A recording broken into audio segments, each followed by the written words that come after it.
गुरुदेव के श्री चरणों में कोटि कोटि प्रणाम। प्रणाम।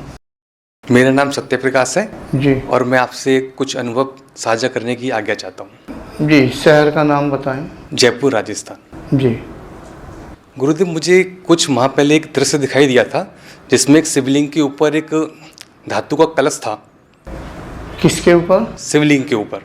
शिवलिंग के ऊपर। हाँ, उस धातु के कलश में से दूध की धार शिव के ऊपर अभिषेक कर रही थी।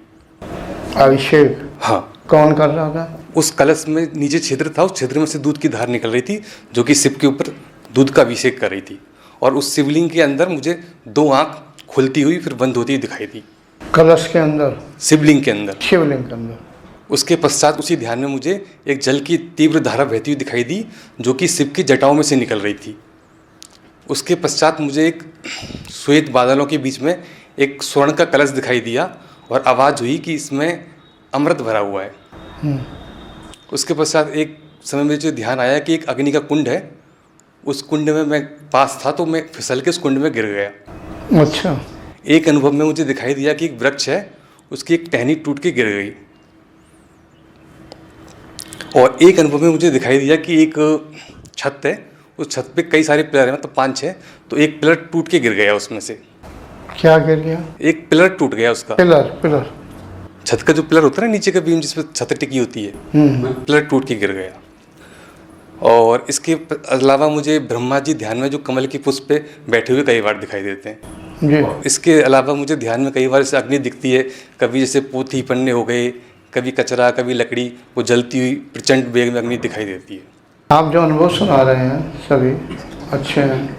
और मुझे परसों ध्यान में जब ध्यान चल रहा था परसों, तो सामने मुझे 2 आंखें दिखाई दी और उनसे तीव्र बिजली की तरह 2 प्रकाश, मतलब दोनों आंखों से प्रकाश निकलता हुआ मेरी तरफ आता हुआ दिखाई दिया। साधना कहाँ कंठ चक्र पे चल रही है? प्राणवायु आती है। हाँ, वही प्राण। हाँ, वहीं के अनुभव है ये। और गुरु जी, एक प्रार्थना करनी थी मुझे। जी। क्या होता है, आपके दर्शन करने के 4 महीने तक तो ठीक रहता है, उसके बाद मन बड़ा व्याकुल हो जाता है आपके दर्शन के लिए। तो मुझे आज्ञा दे दें कि साल में एक बार आपके दर्शन, चाहे 5 मिनट के लिए हो जाए, पर दर्शन हो जाए आपकी साल में। यानी आपके मन की व्याकुलता को शांत करने के लिए मैं दर्शन दूँ। अगर दर्शन ना दूँ तो मन व्याकुल ही रहेगा। मन व्याकुल ही रहेगा। अगर सभी साधक ऐसा कहें तो हमारा क्या होगा? हमारा भी कुछ सोचो, हमारे लिए डिस्टर्ब है ना, इसीलिए मैं कुटिया में किसी को आने नहीं देता। हाँ, जब इधर उधर घूमता है नहीं कुटिया से बाहर, तब मैं खुद ही डायरेक्ट इनडायरेक्ट कह देता हूँ कि भाई आना है तो आ जाओ। आप भी आए थे कभी? कहाँ आए थे, मिले थे?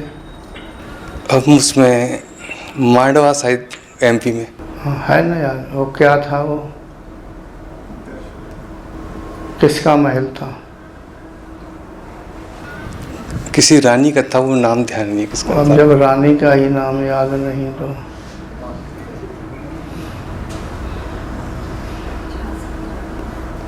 वो रानी बहुत प्रसिद्ध रही है।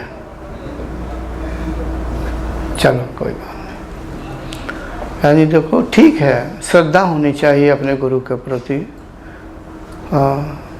अच्छी बात है। लेकिन अब जो मैं सोच रहा हूँ, कैसे मिल सकता हूँ सभी से?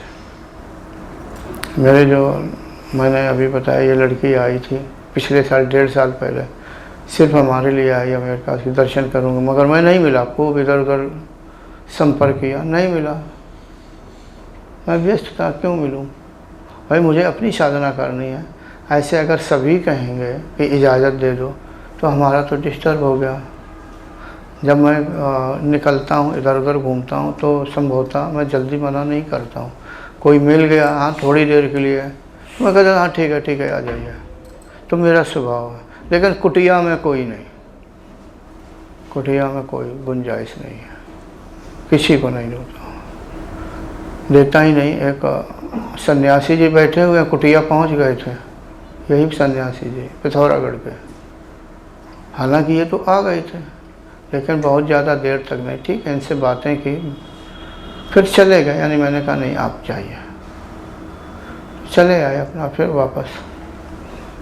यानी वहाँ नहीं, वहाँ डिस्टर्ब नहीं, मैं अपना ध्यान करता हूँ, उसमें कोई समझौता नहीं। बाहर निकलूँगा, आप कहाँ जयपुर के हैं? हाँ, तो जयपुर के होने के नाते भाई मैं ये कह सकता हूँ कि जयपुर के यहाँ जो साधक हैं यहाँ हैं, विराजमान हैं, पधारे हुए हैं, तो उनके संपर्क में रहें।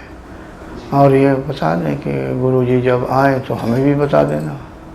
मैं यही कर सकता हूँ। फिर सोचूंगा कि मैं आपको दर्शन दूं कि ना दूं, लेकिन एक कुटिया में नहीं। कुटिया के नहीं, मेरा मैंने कहने का मतलब था मैं ज़्यादातर अब कुटिया में ही रहूँगा ना, रहता हूँ। इसलिए जब घूमने के लिए निकलता हूँ, जैसे अब है तो अब मैं यहाँ जाऊँ। हालांकि यहाँ मैंने मनाही कर रखी, नहीं तो यहीं के मथुरा के ही कुछ साधक हैं, वो आ जाएंगे तो डिस्टर्ब होगा। इसलिए हर साधक से कहा किसी को बताना नहीं, किसी को बताना नहीं। साधक इतने कहेंगे गुरुजी सिर्फ दर्शन करना है, तो आप सभी को डिस्टर्ब हो जाएगा। किस किस से मिलूँगा? आप तो खाना खा के जलपान करके अपने कमरे में बैठ जाते हैं, पता है। यहाँ से जाने के बाद वहाँ भी साधक आ जाते, कहाँ? कमरे में। मुझे आराम भी मैं नहीं कर पाता हूँ, थका थका महसूस कर रहा हूँ वर्तमान में भी।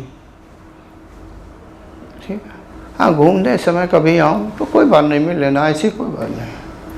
लेकिन हमसे संपर्क ना करके जो जयपुर के साधक हैं उनके संपर्क में रहो। अब मैं उनको नहीं कहूँगा कि भाई, या मान लो उनकी इच्छा कि मैं किसी के संपर्क में नहीं रहता हूँ, तो भैया वो उनकी व्यक्तिगत स्वतंत्रता है, आप बना के रखो। अगर नहीं बनती तो भाई मैं कैसे कर सकता हूँ? ठीक है जी गुरुदेव।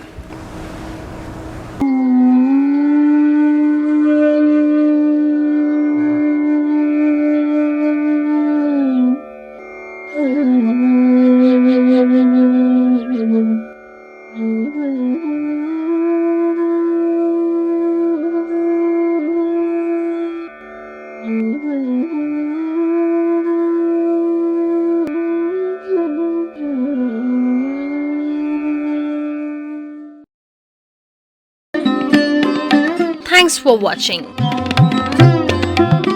Remember to like, comment and subscribe.